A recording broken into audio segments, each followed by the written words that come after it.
para nós pagar, mas Jesus humildemente teve compaixão de nós e morreu naquela cruz, uma das piores mortes que existe é a morte de cruz.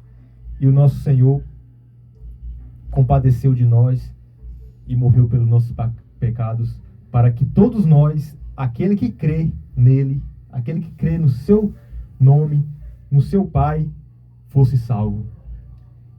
E eu queria orar a Deus, né? Começar a palavra do Senhor orando, né? Queria que todos agora se concentrassem, vocês que estão aí na escuta da programação, você que está aí nos assistindo, queria que todos nós se curvassem e orassem ao Senhor assim: Senhor meu Deus, Senhor meu Pai, estamos, Senhor, mais uma vez na Tua presença, Senhor, para juntos meditarmos na Tua palavra. A Tua palavra, Senhor, que é viva, que é eficaz, que tem poder, que tem unção, que é capaz de transformar qualquer coisa. Ô Senhor, eu oro para todos, Senhor, aquele que está no leito do hospital, Senhor, eu profetizo a cura, eu profetizo o milagre, eu profetizo quem está na rua, quem está passando necessidade, ô Senhor, quem está passando provação, Senhor, de repente a pessoa que esteja doente nesse momento, seja curado, seja liberto, eu profetizo em nome do Senhor Jesus, eu profetizo a libertação. Todo espírito maligno caia por terra em nome do Senhor Jesus. Nada que seja de Deus vai caindo por terra. Eu profetizo, Senhor, eu abençoo, Senhor, essa cidade, Senhor. Eu abençoo o nosso estado. Eu abençoo o Brasil, Senhor. Nosso país abençoado, que é um país abençoado pelo Senhor. Eu abençoo esse mundo, Senhor, de fora a fora, em cada canto do mundo, Senhor, que tiver um servo do Senhor orando nesse momento, eu profetizo as bênçãos, eu profetizo a salvação, eu profetizo tudo que há de bom, Senhor, que o Senhor possa libertar, que o Senhor possa estar ali presente em todos os momentos e dificuldades da nossa vida, em nome do Senhor Jesus Cristo. A palavra, meus irmãos, que eu vou ler hoje se encontra no livro de Gênesis. O livro de Gênesis é bem conhecido, né? Que fala sobre a criação do mundo, né? Como Deus criou o mundo, como Deus fez ali a formação do homem, fez a formação dos animais, fala também da queda do homem, né? Então é um livro bem conhecido aí que os irmãos conhecem, né? E a palavra se encontra no capítulo 2 de Gênesis, capítulo 2, versículo 8. Diz assim a palavra do Senhor. Lembrando aqui que a minha Bíblia é a nova tradução da linguagem de hoje, né? Se tiver um pouco diferente aí, de repente alguns irmãos têm alguma outra tradução, né? Mas aqui é a mesma coisa, a palavra de Deus é a mesma coisa, só muda só a tradução, né? Então vamos lá. Versículo 8. Depois o Senhor Deus plantou um jardim na região do Éden, no leste, e ali pôs o ser humano que ali havia formado. O Senhor fez com que ali crescesse árvores boas de comer. No meio do jardim ficava a árvore que dá vida e também a árvore que dá conhecimento do bem e do mal. A nossa palavra aqui, desculpa aqui, a palavra do Senhor fala que Deus ele criou um jardim. Ele criou esse jardim aqui para a gente sofrer? Para a gente passar por provação? Não. Deus ele criou esse jardim para que a gente pudesse ter uma vida de alegria, uma vida boa, né? Uma vida assim de paz, de distração ali, né? Que nem aqui fala que o Senhor plantou ali um jardim onde havia crescido vários tipos de árvores, né?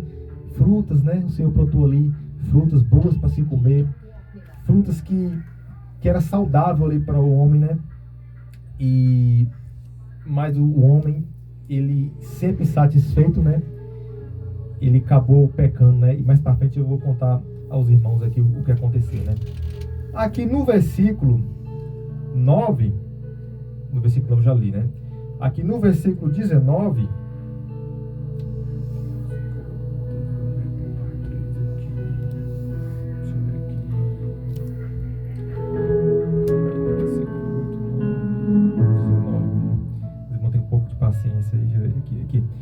versículo 19, né? Encontrei aqui. Depois que o Senhor Deus formou a terra, todos os animais selvagens e todas as aves, ele os levou ao homem, para que pudesse colocar o nome neles, né? E eles ficaram com o nome que o homem lhe deu. Ele pôs o nome nas aves e em todos os animais domésticos e selvagens, mas para Adão não se encontrava uma ajudadora que fosse com a sua outra metade, né? Aqui também fala que Deus também ele fez os animais, né? E pôs ali o homem para colocar o nome nos animais, né? O homem ele foi escolhendo os nomes, né? Colocando nos animais, né? E aí Deus também ele colocou também, né? Eu vou adiantar um pouco aqui, né? É uma ajudadora aqui para Adão, né? Para poder ser essa companhia. O homem era perfeito. O homem ele tinha um jardim ali que ele poderia cuidar, que ele poderia ali plantar, né? A Bíblia fala também que aqui o Senhor deu jardim para poder plantar as árvores ali, né? E mais para frente aqui o Senhor também ele faz Eva, né? Da costela de Adão, Deus fez uma mulher para ele, uma companheira. O homem era perfeito. Mas o homem, ele já fala, né? É homem, né? É falho, é pecador. E aqui no capítulo 3, você vê já falando sobre a desobediência do primeiro casal. O inimigo, quando a gente está passando por um momento ali de dificuldade, de provação, o inimigo ele sempre coloca uma coisa na nossa cabeça. O que é? A dúvida. Então, através da dúvida, o inimigo ele faz muitas coisas que faz com que o crente venha a cair. Muitas vezes ele coloca na cabeça das pessoas assim, mas será que Deus está comigo, né? Por que eu estou passando por isso? Por que eu estou passando por aquilo? Será que Deus ele está fazendo alguma coisa aqui que eu não estou agradando? E muitas vezes não. Muitas vezes você está ali só mesmo sendo provado, né? Pelo inimigo, né? E a Bíblia fala aqui, ó, no capítulo 3, no versículo 1, a cobra era o animal mais esperto que o Senhor Deus havia feito, né? E esse animal a gente já sabe quem era, né? Era o próprio diabo, né? Era a serpente, né? A serpente Satanás ali, em forma de cobra, né? Que Deus deu a capacidade dela falar, né? Muitas pessoas assim que são ateus falam assim, como é que pode uma cobra falar? Você vê uma cobra hoje na rua, a cobra fala? Não. Ela é quieta, né? Ela só anda rastejando no chão. Só que se a palavra de Deus fala que a cobra falava naquele tempo, eu acredito. Por que eu acredito? Porque é a palavra de Deus. Deus é Deus. Deus é o Criador. Então, se ele quiser fazer uma cobra falar, ele fala. Não é assim? Então, a gente vive pela fé. A gente acredita na palavra de Deus pela fé. Eu sempre falo para as pessoas, quando eu estou pregando o Evangelho, falando de Cristo para as pessoas, você não precisa acreditar naquilo. Você precisa confiar. Se a palavra de Deus está falando daquela forma, você vai, né? Pela fé, Deus te mostra ali e você confia. Então aqui, ó, para você ver o que a serpente falou, né? Perguntou a mulher, é verdade que Deus mandou que vocês não comessem a fruta de nenhuma árvore do jardim? A mulher respondeu, podemos comer a fruta de qualquer árvore, menos a fruta da árvore que fica no meio do jardim. Deus nos disse que não devemos comer dessa fruta, nem tocar nela. Se fizermos isso, morreremos. Ó, pra você ver. O Senhor, ele deu um aviso ali, ó. Ele advertiu, ó. Você pode comer qualquer árvore, ou qualquer fruta de qualquer árvore, mas dessa árvore aqui você não vai comer, né? Então ali Deus ele deu uma ordem. Então se Deus ele deu uma ordem, a gente tem que fazer o quê? Obedecer, né? Deus, ele sabe o que é melhor para a gente. Às vezes a gente quer obedecer a gente mesmo, quer ser o nosso próprio Deus, falar assim, não, isso aqui é bom para mim, mas não é o que é bom para mim, é o que Deus acha que é bom para mim, não é? Então aqui a Bíblia fala que a mulher, ela olha. Primeiro o inimigo ele semeou a dúvida, né? Falou sobre deu aquela dúvida ali, falou para a mulher ali, será que essa árvore aqui realmente é uma árvore ruim? Será que essa árvore aqui essa árvore aqui pode ser uma árvore boa para se comer, né? Aí veio, já começou já o erro aqui. A Bíblia fala aqui no versículo 6, ó. A mulher viu que a árvore era bonita. Aí já começou a cobiça, né? Aqui, né? Ela cobiçou aquilo que não poderia ser cobiçado, né? Ela viu que a árvore era bonita e você, não, então, será que... Não, será que eu posso comer? Será que eu não posso comer? Mas não era para ter dúvida. Por que não era para ter dúvida? Porque o Senhor falou que não era para comer. Então, se o Senhor falou, né? Falou, né? Então, aqui, a mulher viu que a árvore era bonita e que suas frutas eram boas de se comer. E ela pensou, como seria bom ter entendimento. Aí já entra naquela parte ali que o inimigo, que aconteceu há muitos anos atrás. A Bíblia fala que Satanás, né?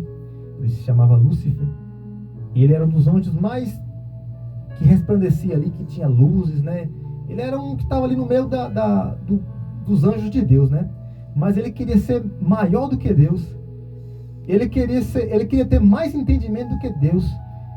É tanto que ele queria usurpar o trono de Deus para estar acima de Deus, né?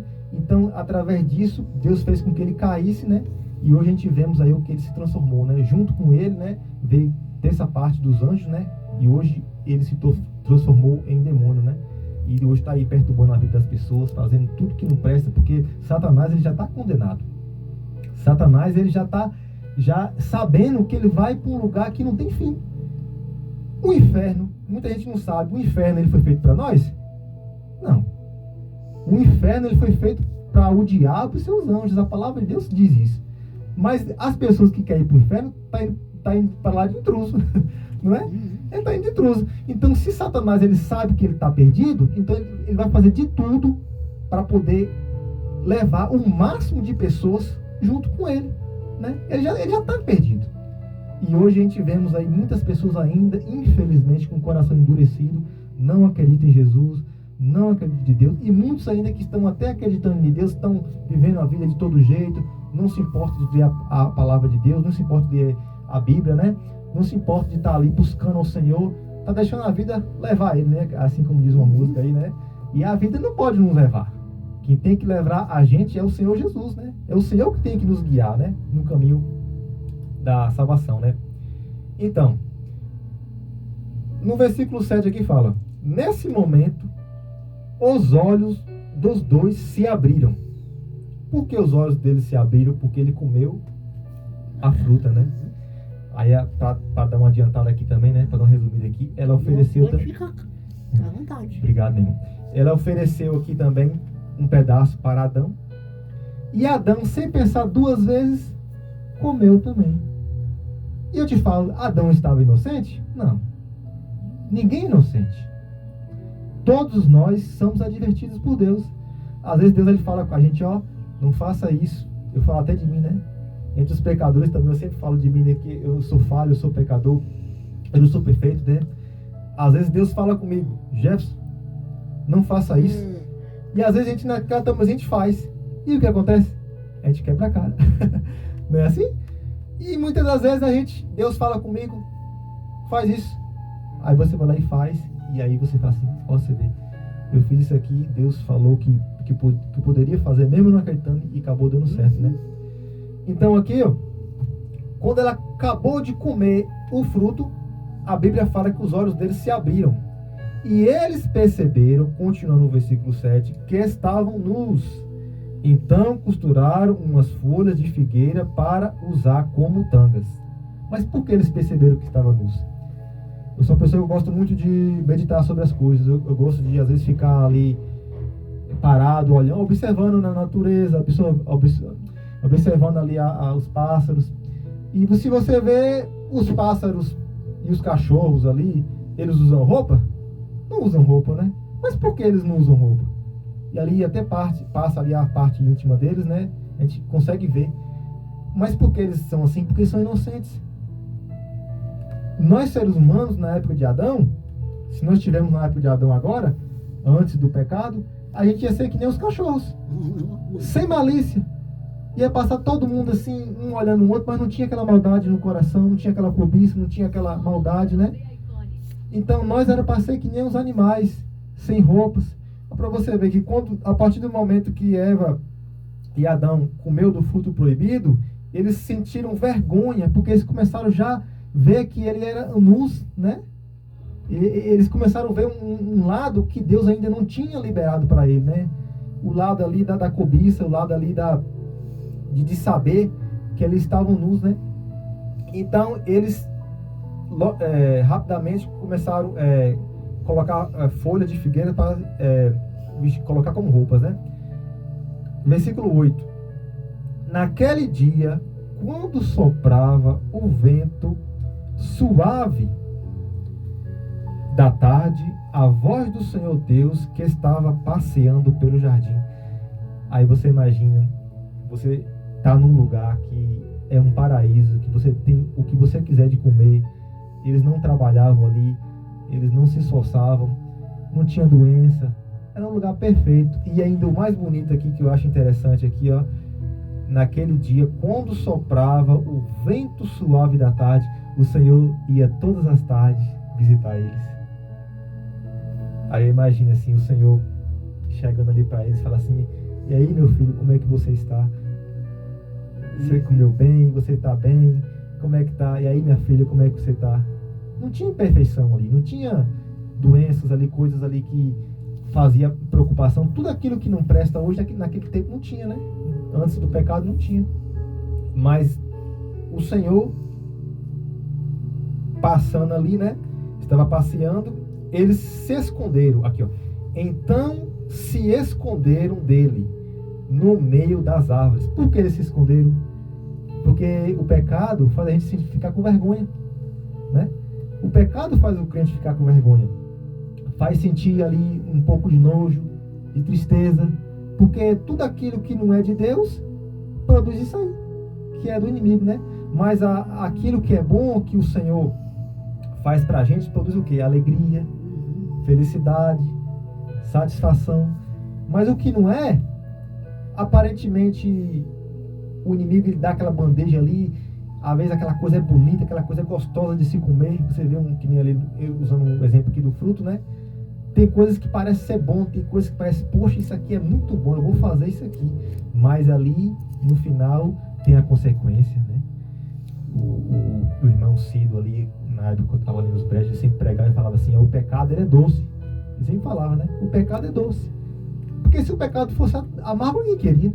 Mas o pecado é um pecado doce, mas no final dele, vem o amargo. Vem a consequência, né? Então, continuando aqui, ó. Mas o Senhor Deus, versículo 9. Mas o Senhor Deus chamou o homem e perguntou: aonde é que você está? O homem respondeu: eu ouvi a tua voz quando estava passeando pelo jardim e fiquei com medo, porque eu estava nu, por isso me escondi. Você vê que aqui já começou, já uma coisa vai desencadeando a outra, né? Um abismo sai puxando o outro. Ele já pecou, já ficou com vergonha, e aqui já estava com medo. Olha para você ver aí. Já começou já as coisas que o diabo gosta, as coisas que o diabo produz, já começou já se desencadeando aqui, né? Então aqui no versículo 11, Deus perguntou: e quem foi que lhe disse que você estava nu? Por acaso você comeu a fruta da árvore que eu proibi de comer? Versículo 12, o homem disse: a mulher que deste para ser a minha companheira me deu a fruta e eu comi. Então isso aqui, o que é isso aqui que ele quis dizer? Ele já começou já a pecar, outro pecado aqui, né? Que ele já começou a jogar a culpa nela. Se o Senhor já tinha proibido de comer, ele já sabia que não era para comer aquela fruta ali, como é que ele vai chegar e vai jogar a culpa na mulher? Né? Então ele já começou já pecando aqui já de novo, né? Aí vai. Versículo 13. Então o Senhor Deus perguntou à mulher: por que você fez isso? Aí olha a resposta da mulher, né? A mulher respondeu: a cobra me enganou e eu a comi. Adão primeiro jogou a culpa em Eva, na sua companheira. Depois Eva chegou lá e jogou a culpa em Adão. Não, Eva chegou lá e jogou a culpa na cobra. Tá vendo? Colocando a culpa, e Eva também tornou pecar, né? Aí vem aquilo que que aconteceu, que foi das piores coisas que aconteceu, que desencadeou até hoje, né? Esse sofrimento, essas coisas ruins que a gente vê aí, né? Violência, cobiça, inveja, essas coisas que não prestam aí, foi a partir disso aqui, ó. O castigo, o título aqui, né? Versículo 14. Então o Senhor disse à cobra: por causa do que você fez, você será castigada. Entre todos os animais, só você receberá essa maldição. De hoje em diante você vai andar e se arrastejar pelo chão e vai comer o pó da terra, né? Deus aqui já deu um castigo para Satanás, né? Falou que aquele dia só comer o pó da terra e se rastejar. Então, se Deus falou isso aqui, então o que eu penso com isso aqui? Pela visão espiritual, até hoje o diabo ele é assim. Deus não falou que ele ia se rastejar? Então, a gente, pelo nosso olho físico, a gente não consegue ver o mundo espiritual, né? A gente consegue ver o mundo natural, que eu estou vendo o irmão Leinho aqui, né? Estou vendo o estúdio aqui é o mundo natural. Mas o mundo espiritual, ele existe e a gente não consegue ver, né? Só se Deus, porém, ele querer que a gente abra nossos olhos e enxergue. Mas aqui, que eu estou conversando com os irmãos aqui, nós não estamos sozinhos. Nós estamos aqui cercados de anjos. Olha que maravilha, que glória, né? Nós estamos aqui cercados de anjos, nós estamos aqui debaixo da proteção do Senhor. A Bíblia fala que os anjos do Senhor acampam ao redor, né, dos servos do Senhor, né? Só que o diabo também, ele não fica para trás, ele fica ao redor. Ele fica de longe, olhando ali, para ver se a gente vai dar alguma vacilada, para ele poder, né, fazer o papel dele de entrar ali e tentar atrapalhar, né? Então aqui, versículo 15. Eu farei com que você e a mulher sejam inimigas uma da outra, e assim também serão inimigas a sua descendência e a sua descendência dela. Esta esmagará a sua cabeça e você picará o calcanhar dela. Aí Deus aqui no versículo 16, ele vai dar um castigo para a mulher, né? Para a mulher, Deus disse: vou aumentar o seu sofrimento na gravidez, e com muita dor você dará luz a filhos. Apesar disso, você terá desejo de estar com seu marido e ele o dominará. E para Adão, Deus também deu outro castigo, né? E para Adão, Deus disse o seguinte: você fez o que a sua mulher disse e comeu a fruta da árvore que eu proibi de comer. Por causa do que você fez, a terra será maldita, né? A terra que era abençoada antigamente começou a partir desse momento a ser maldita, né? Você irá trabalhar durante a vida inteira, a fim de que a terra produza alimento suficiente para você. Ela lhe dará mato e espinhos, e você terá de comer ervas do campo. Terá de trabalhar no pesado. Esse versículo aqui é bem interessante, porque muitas pessoas falam assim: o trabalho é um castigo. Só que não é bem assim, nem por partes no caso, né? Porque se você for ler aqui, você vai ver que Deus ele dá uma ordem para antes do pecado, né? Deus ele dá uma ordem para Adão aqui para poder plantar, fazer ali a sua plantação, entendeu? Então, esse trabalho que Deus tinha dado para o homem antes era um trabalho benéfico, né? Era um trabalho ali que ele ia plantar, ia nascer ali o alimento, o pé de árvore, de fruta ali, o que fosse ali, para poder alimentar ele sem nada de negócio de mato, essas coisas que atrapalham ali, né, o homem, né? Só que a partir desse momento começou a brotar esses abrolhos aqui, né, espinhos, que hoje, né, a gente vê que é uma praga, né? Isso aqui que Deus que ele fez, né?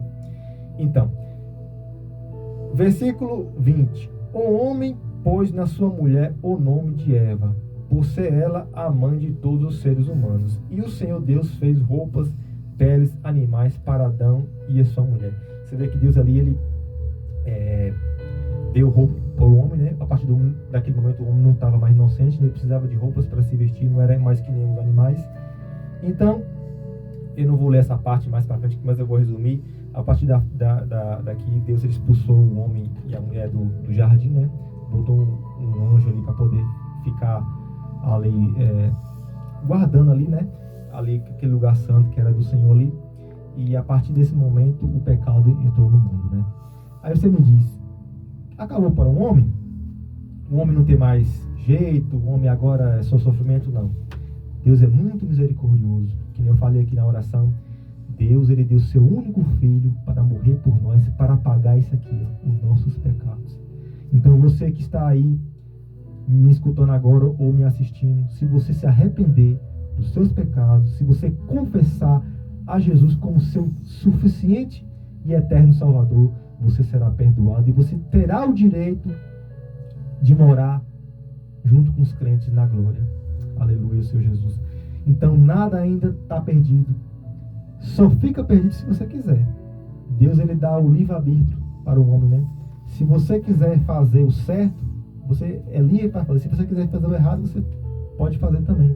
Só que tudo terá uma consequência. Tudo terá, né, uma colheita ali, né?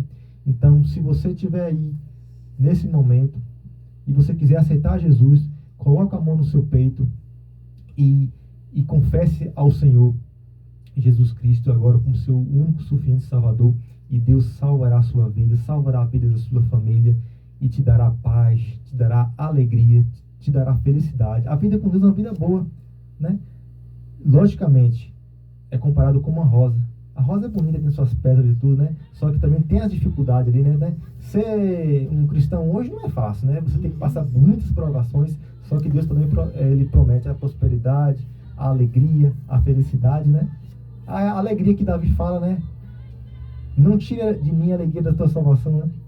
É aquela alegria abençoada e você está alegre, você está feliz. Você está passando pela prova muitas vezes, você está alegre, você está sabendo que mais para frente que ele vai passar e Deus vai abençoar a sua vida. E assim agradeço a oportunidade, mais uma oportunidade que o Senhor me deu aqui de falar do Evangelho, né? E agradeço a oportunidade aqui ao irmão também, né? Por ter dado essa oportunidade, né? E agradeço em nome do Senhor Jesus. Tem momentos que a gente já se acha assim, realmente sem palavras para falar. Mas a gente fala com Ele escuta o nosso clamor. Deixa em te abater, angústia invade o teu peito. Você não tem mais o que fazer. Quando você senta e chora e não tem ninguém pra te ajudar, apenas dobre os teus joelhos. Se não tem palavras, comece a chorar. Mesmo em gemidos o Senhor te ouvirá. Ei! Até sem palavras Ele vai te responder. Pois Ele entende quando você quer chorar. Ele sabe de... Muito bem, Caio Antônio Gomes, né? Depois tiver a palavra do irmão Gélios, palavra boa, né, irmão Gélios, para o nosso coração, né? Deus abençoe o nosso irmão Gélios, né? É corajoso, né? Porque hoje, meu irmão, para ficar pregando a palavra é pouco, né, irmão Gélios? Que está querendo, né? Mas, quando eu falei aqui pela manhã, né, que aquele que fizer mais para Deus tem a sua pedinha lá na sua coroa, né? Então, quem quiser, né, ver a coroa bonita no céu, né, brilhante, temos de fazer para Deus, né? Nessa noite nós estamos aqui, né? E nós vamos já entrar na oração, né? 6 horas em ponto, né? Eu quero agradecer a Deus pela sua vida, você que está aí nos assistindo aí, ligadinho onde você estiver aí, né? Lembrando que amanhã, a partir das 9h30, tem ainda o programa Poder da Fé, aí com a pastora Naya. Ela não está, né? Mas ela vai enviar aí uma varoa,